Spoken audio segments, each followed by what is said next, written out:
Alors nous sommes dimanche, on est le 12 Elul et on est donc arrivé à Kaf Zayin de Moed Katan. Kaf Zayin donc Moed Katan, et il nous restait les 5 dernières lignes de Daf Kaf Vav Amud Bet. Kaf Vav Amud Bet, 5 dernières lignes. On a dit dans la Mishnah Ve'en Mavrin ela an méthode Skufot, c'est-à-dire quand les consolateurs ils viennent chez les endeuillés pour leur donner la première sauda, ce qu'on appelle sauda havra'a, premier repas après l'enterrement, ils se mettent sur des lits normaux, c'est-à-dire non retournés. Tano Rabbanan, Hachamim enseigne, ha'olech levet ha'avel, celui qui va chez l'endeuillé. Im ha'yalebo gasbo, si il voit que l'endeuillé il n'est pas très triste, il est un peu joyeux comme ça. Alors les consolateurs eux-mêmes vont s'asseoir sur des lits retournés pour lui montrer qu'il faut s'endeuiller, qu'il faut être triste. Sinon, si donc l'endeuillé il est triste comme il se doit, eux les consolateurs ils se mettront sur des lits normaux assis. Alors que l'endeuillé bien sûr il est assis par terre. Rava il a eu donc un deuil, il était endeuillé pour un iftar. Il était allé le voir, Abba Bar Mahta, qui est Abba Bar Menome. Rava, Azakif, Rava, il était assis sur un lit normal, non retourné. Abba Bar Mahta, café. Alors Abba Bar Mahta, qui était le consolateur, il s'est mis sur un lit retourné. Amar, il a dit, Rava, Kamalit, Bedata le Hasab Rabbanan. Combien ce Hacham n'a pas de sagesse? Parce que lui, il s'est mis sur un lit retourné, croyant que Rava il n'était pas triste. Alors Rava il était bien triste pour ça, même s'il était sur un lit non retourné. Donc il fallait pas. Si un endeuillé voyage d'un endroit à un autre, s'il arrive à diminuer donc ses affaires, il diminue. Sinon, il englobe ses affaires avec les autres donc commerçants avec qui il se trouve dans la route. À partir de quand on doit retourner les lits? Donc on a bien expliqué que quand quelqu'un est endeuillé, le lit il est normal, il faut retourner le lit pour montrer qu'il ne dort pas sur un lit normal, mais retourné. Donc à partir de quand? Rabbi Elazar dit à partir du moment où le niftar il est sorti de la maison pour aller être enterré. Rabbi Yoshua Omer, Meshiye Seatem Hagolel. Rabbi Yoshua dit non, on retourne le lit à partir du moment où l'enterrement est totalement terminé. Et la Gemara ramène cette histoire, Shemet Rabban Gamliel Azaken, quand Rabban Gamliel il est niftar. Quand il a quitté, donc on a pris le corps, on l'a sorti de la maison, alors Rabbi Elazar il a dit à la famille, retournez votre lit. Quand ils ont fini l'enterrement, Rabbi Yoshua, il est venu Rabbi Yoshua, il leur a dit qu'il faut retourner vos lits. Ils lui ont dit on l'a déjà fait par ordre donc de Rabbi Elazar qui était le sage.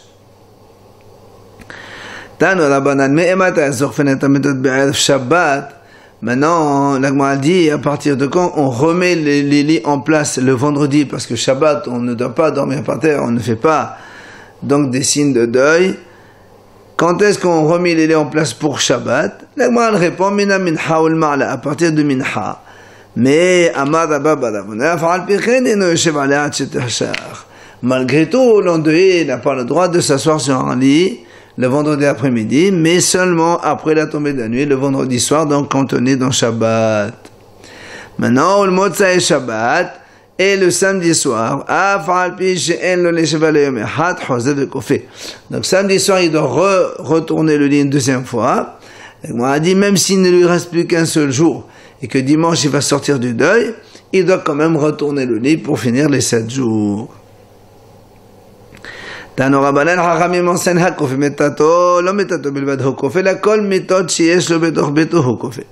Celui qui retourne son lit ne doit pas retourner seulement son lit à lui, mais tous les lits qu'il a dans sa maison, il doit les retourner. Et même s'il a 10 lits dans 10 endroits différents, eh bien, il doit les retourner tous. Et même s'il y a 5 frères et un il est niftar, tous les frères, bien sûr, doivent retourner leur lit. Maintenant, v'im haïta meta miyuhedet akilim, en sadalach fota. La Gemara dit, mais si maintenant il y a un lit ou un divan ou un fauteuil qui est réservé pour mettre des kilim dessus et pas pour que les gens s'assoient ou dorment dessus, ce lit-là, on n'a pas le besoin de le retourner. Et enfin, la Gemara l'enseigne, dargash en sadech le photo et la zorfo. La Gemara dit un dargash, on va expliquer tout de suite ce que c'est. On n'a pas besoin de le retourner. Mais zorfo, c'est-à-dire on le met debout. Au lieu de le laisser comme ça, non, on le met debout. Alors, qu'est-ce que c'est dargash? D'abord, Rabbi Shimon Gamliel omer, dargash matet chad beta v'honofel me'elav. Rabbi Shimon Gamliel dit, le dargash, on enlève les lanières et il tombe de lui-même. Alors justement, la Gemara dit, maï dargash, qu'est-ce que c'est un dargash? Amar Ola Asadigadda. Ola, il a dit, c'est un lit du mazal. C'est-à-dire, avant, les gens, ils avaient l'habitude de laisser un lit sur lequel personne ne dort et ne s'assoit. Il dit, ça, c'est pour le mazal. C'est-à-dire que le mazal, il s'assoit dessus. C'est pour le bon mazal. Amar est là-bas, le rabbin, il lui dit, comment? Alors là, mais là, quand on a vu, donc, chez le roi, c'est marqué dans la Mishnah d'Etnan, quand le roi est en deuil, on a dit tous les gens pour le consoler le peuple, ils viennent, ils s'assoient par terre. Mais lui, il s'assoit sur le dargash. Est-ce qu'il serait pensable que le roi, on va le faire asseoir sur un endroit où jamais il ne s'est assis? Si tu dis que le dargash, c'est le lit du mazal, comment est-ce possible qu'on va faire asseoir le roi sur un endroit où il s'est jamais assis? Alors, Ravashi dit, alors quel est ton problème? Voilà, regarde, mais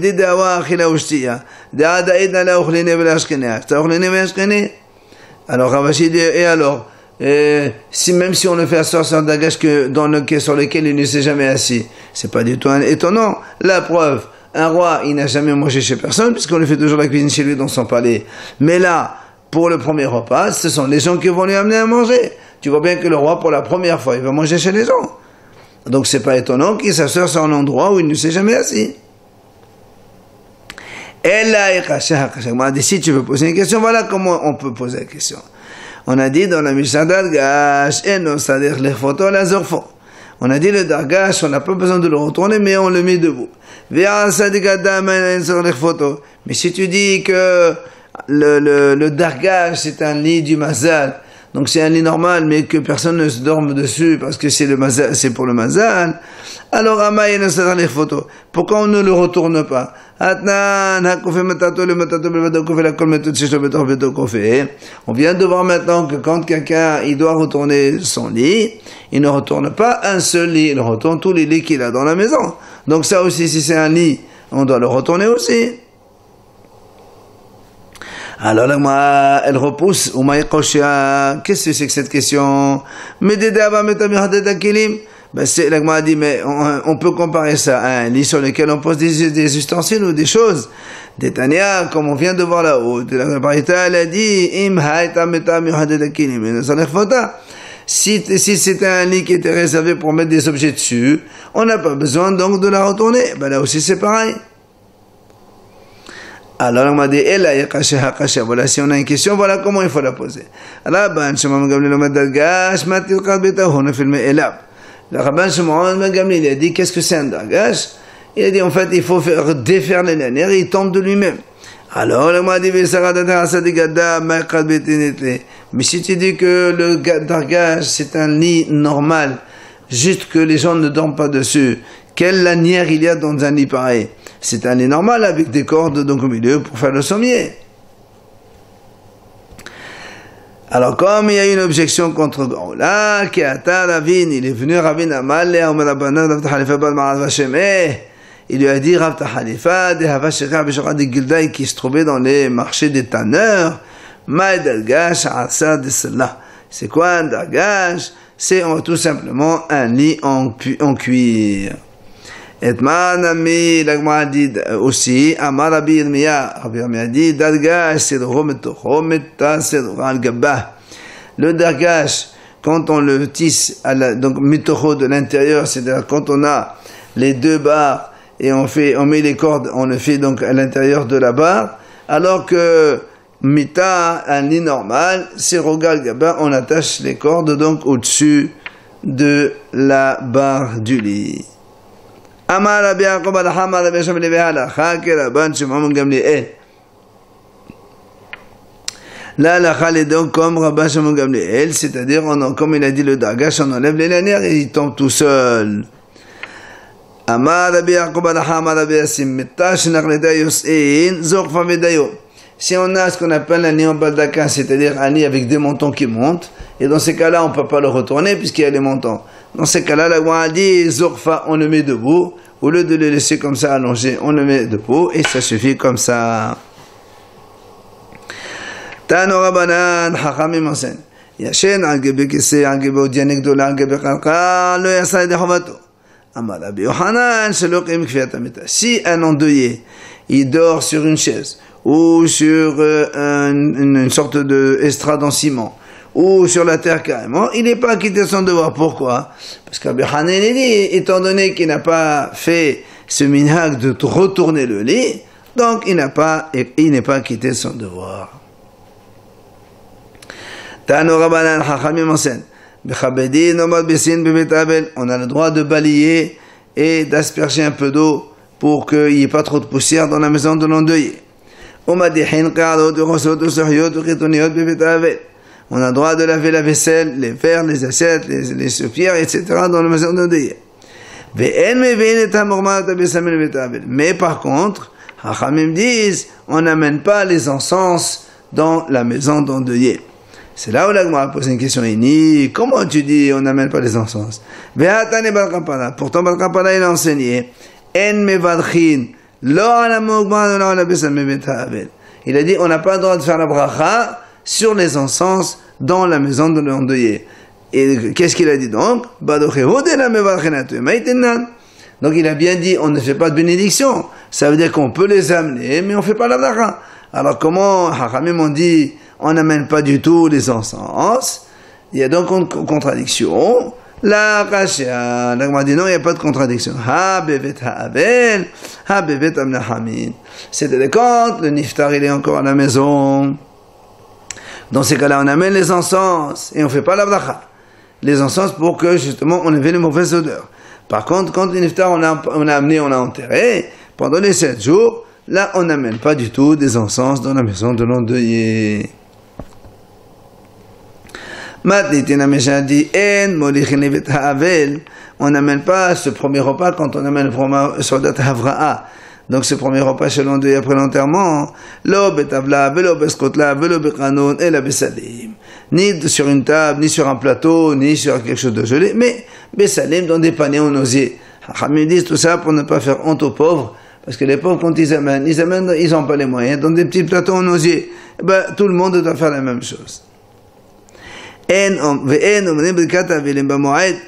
Mishnah dit que pendant Chana Moed, on ne fait pas la bracha des Avilim. Aval, mais on a le droit d'aller consoler donc les endeuillés pendant Chana Moed. Et les endeuillés, ils peuvent le dire après, c'est bon, vous pouvez partir, merci. Enfin, la Mishnah dit, on n'a pas le droit de mettre le lit dans la rue pour ne pas habituer les gens, pour ne pas faire trop, c'est-à-dire, on ne met pas donc, le lit en pleine place pour que, donc, on fait des hispédim et on pleure, tout ça. Ni d'ailleurs, on ne met pas le cercueil des femmes, même dans la semaine, toute l'année, pour le kavod. Hachamim m'explique parce que des fois la femme, elle, donc, saigne par en bas et ça fait un peu bisayon. C'est pour ça on ne met pas le cercueil des femmes dans la place toute l'année. Gemara Tano Rabbanan Hachamim enseigne. Ba'dishona ayom elechem bebeta bel asherim bechalatot shel kesef v'shel zahav anim nesarim shel halav achlufa. Il dit au début, quand on amenait les manger chez les endeuillés, les riches, ils les amenaient dans des plateaux en argent en or. Et les pauvres, dans des plateaux de harava comme ça, des petites feuilles comme ça, des petites choses, des pauvres. Et les pauvres, ils avaient honte. Parce que eux, ils amenaient dans des plateaux un peu pauvres, et les autres dans des plateaux en argent et en or. Et Trino, Hachamim ont institué Shiur. Kol mevin bisalin salam shalach, le femme negoda sha'aniyim. Que tout le monde amène dans les plateaux en osier, ou dans des feuilles comme ça, de cani, dans Anaba, pour le kavod d'Aniyim. Et là, on a une série d'instaurations que les Hachamim ont fait, pour donc mettre tout le monde à égalité. Tano Rabbanan Hachamim Osen Badishona Yomashkan Beveta Asherim B'Schochet Devana Ba'aniyim B'Schochet Tzvoa. Alors au début, il dit les riches, ils amenaient des verres en cristal pour servir à boire aux endeuillés. Et les pauvres, ils avaient des verres comme ça. Alors et les pauvres, ils avaient honte. On a instauré que tout le monde amène dans des verres comme ça normaux, pas de grande classe, pour que tout le monde soit donc à égalité. Encore autre chose,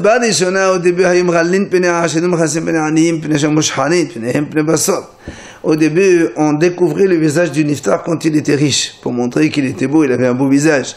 Par contre, le visage d'un pauvre, comme il a trop souffert et qu'il est mort de la famine, et qu'il avait un visage un petit peu avec des traits tirés, tout ça, on ne le découvrait pas. Alors, et les pauvres, ils avaient honte. On a donc instauré que maintenant, on ne découvre aucun visage. Tout le monde avait le visage couvert, qu'il soit riche ou pauvre. בראשונה, היום מוסן העשירים בדגש ועניים בכליך.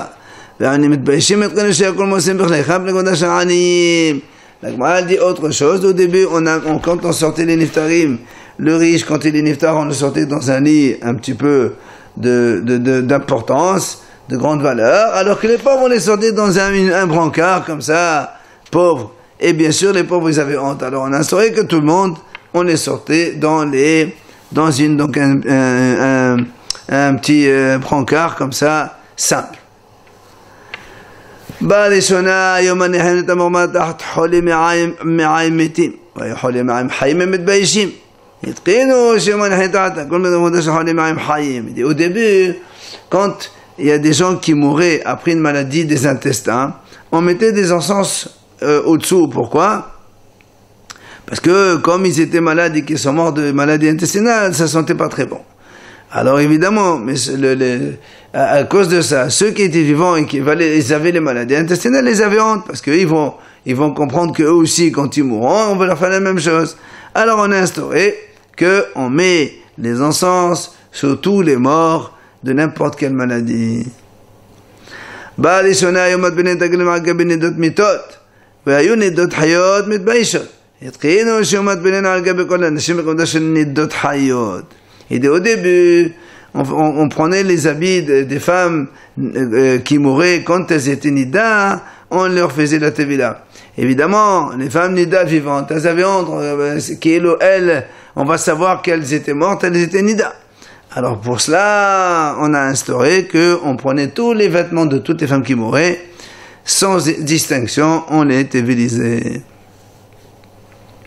La même chose pour les hommes. Donc au début, on faisait la tévila des vêtements des hommes quand ils sont morts, s'ils étaient morts pendant qu'ils avaient un écoulement. Et comme ils sont tombés, il fallait téviliser leurs vêtements. Alors, et alors ceux qui étaient vivants et qui avaient ces problèmes, ils avaient honte. Et ils vont dire, nous aussi on fera la même chose. À la différence des autres hommes qui mouraient. Donc on faisait téviliser, on a instauré de téviliser les vêtements de tous les niftarim, hommes quels qu'ils soient. Barishona, la Gemara continue. Au début, l'enterrement d'un niftar, il était beaucoup plus difficile pour ses proches que la mort elle-même. Pourquoi?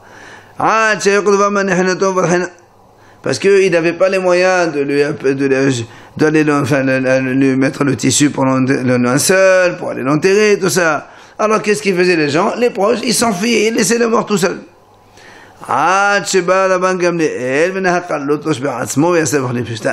Jusqu'à ce qu'il est venu Rabban Gamliel, et il a fait lui-même, il a demandé lui-même ce qu'on le couvre après sa mort, donc l'ipishtan, donc des vêtements en lin, donc de peu de valeur. Benawar Mahala le Sidvrei Peshan, et ainsi tout le monde a fait par la suite comme lui. Amala papa Behaïna Nahor Almaflo Besada Bazouza. Papa il a dit aujourd'hui les gens ils ont l'habitude donc de mettre n'importe quel tissu, même un tissu qui vaut un seul zouz, sans importance. On a dit donc pendant Chol HaMoed, on ne laisse pas le cercueil dans la place pour faire des espidim, pas Chol HaMoed. Amala papa en Moed b'fnei Talmid Chacham. Papa il dit oui d'accord, mais quand c'est un Talmid Chacham qui est neftar, dans ces cas-là, il n'y a pas de Chol HaMoed. C'est-à-dire on met le cercueil dans la place publique, on fait les espidim comme il faut. Quand il est neftar à Hanouka ou Purim, on fait la même chose. Quand c'est un Talmid Chacham, on laisse le lit dans la place et on fait les espidim. Et la Gemara, elle rajoute, Vahanimele befanav. Ah ben c'est le befanav là. Et tout ce qu'on a dit maintenant, c'est quand le niftar il est là.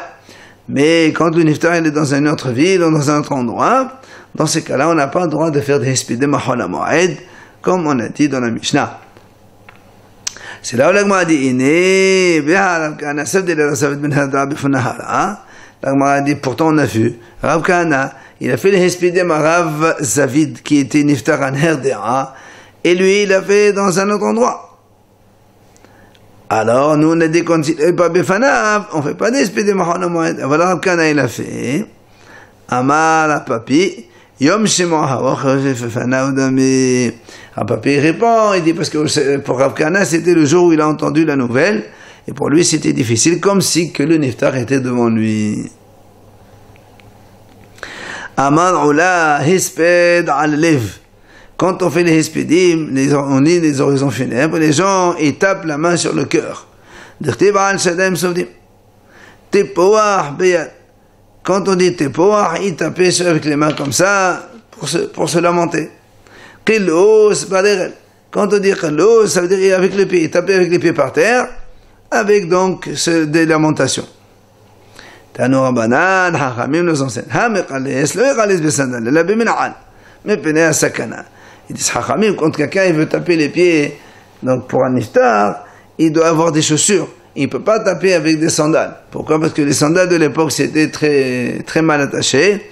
Et on craint que des fois, en tapant, le sandale, elle se déplace. Il va taper avec son pied sur le sol et il risque de se blesser ou de se casser les os. Amar Rabbi Yochanan, Avel, Kivan Shenanar, Losho, Shuv, En Menachamin, Rashaen, Leshev Etzo. Il dit Rabbi Yochanan, quand le Avel, il fait signe de la tête comme ça veut dire, d'accord, les consolateurs, ils peuvent repartir. Et il ne doit pas continuer à rester là-bas. Il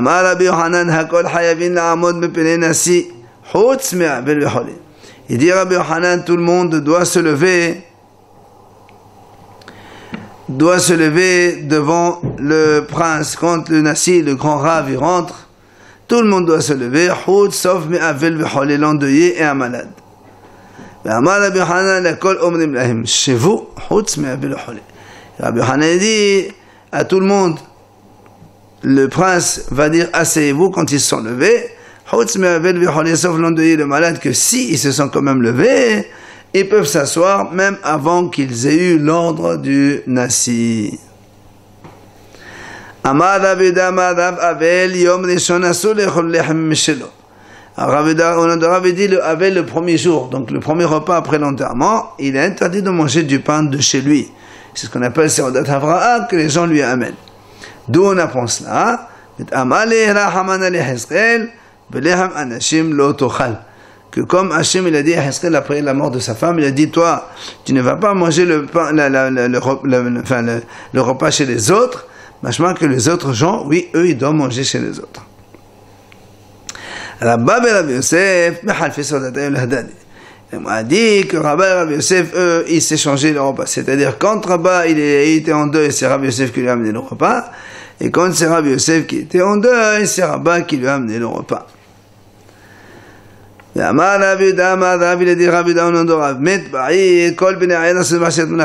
il y a un iftar dans la ville, eh bien, tout le monde est interdit de travailler. Il faut aller donc faire le kavod, aller à l'enterrement de ce niftar. Et là, on raconte comment Rav Hamnuna, il est arrivé au sud. Shama kol shipola de sherva. Il a entendu comme quoi on annonçait la mort de quelqu'un. Et après il voit Hazan Henachin Shiderav Dervita. Il avait des gens qui continuaient à travailler. Amalehu, il leur a dit, Lehu Henachin Shibishmata. Il leur a dit, donc il leur a fait Nidou, il les a excommuniés. Pourquoi? La Sherva et Kabemata, n'est-ce pas qu'il y a un iftar dans la ville, vous devez tous aller à son enterrement. Amlole Havolata et Kabemata. Il leur a répondu, ici nous on a des groupes, une sorte de Hevra Kadisha, pour chaque quartier il y a des groupes qui sont responsables, et donc aujourd'hui c'est pas à nous. Amalehu et Achi, Sharia Lechu. Si c'est comme ça, il leur a fait Motadem Lachem, donc il aura donc annulé leur Nidouille. אמר רבי יהודה אמר רבי לדי רבי יהודה ונודו רב כל המתקשה על מתו יותר מדי על מת אחר הוא בוכה. Il a dit donc Rabbi Yehouda ונודו רב, celui qui fait le deuil plus qu'il ne le faut, Chas v'shalom, il fera le deuil pour un autre mort, il pleurera pour un autre niftar. Ça veut dire que les Haramim ont dit il ne faut pas exagérer dans le deuil, il y a des normes qu'on va expliquer tout de suite après. Et la Gemara, entre-temps, raconte l'histoire de Ravuna. Il y avait une femme qui était donc dans le quartier de Ravuna. Elle avait 7 enfants. Elle pleurait beaucoup. Allez sur ce niftar-là, sur son fils. Ravuna lui a dit, il lui a envoyé, il lui a dit, arrête, c'est pas bien de pleurer beaucoup. Là, elle voulait pas, elle n'a pas écouté, elle faisait pas attention. Alors Ravuna il lui a renvoyé, il lui a dit écoute, et ça est si tu écoutes ce que je te dis, que tu arrêtes de pleurer, ça va. Si tu vas pas écouter, tu vas donc préparer un seul pour un autre mort. Et notre abim, un fils il est niftar. Et ça s'est répété, jusqu'à ce que tous ces 7 enfants ils sont niftar leur allénou. Elle a continué à pleurer beaucoup. Il lui a dit si tu continues c'est toi qui vas mourir. Et en fait elle est morte elle aussi. La Gemara dit, il est marqué dans le pasuk Ativku lamet ve'al tanudolo. Ne pleurez pas pour un mort et ne vous lamentez pas pour lui. Alors on explique que ça veut dire ne pleurez pas pour un mort. C'est normal que tout le monde pleure pour un mort. Il dit non. Ativku lamet yoter midai. Il dit ça à Ramim, il ne faut pas pleurer plus qu'il ne le faut, et il ne faut pas se lamenter plus qu'il ne le faut. Combien? L'Agma dit, Shlosha Yamim levechi, les 3 premiers jours pour pleurer, Vishiv'a lehesped, les 4 jours suivants, donc pendant les 7 jours de deuil, c'est pour des lamentations, pour les oraisons funèbres, ou Shloshim, les gehos ou tesporim. Et les 30 jours, le mois, c'est pour ne pas repasser et ne pas se couper les cheveux. Et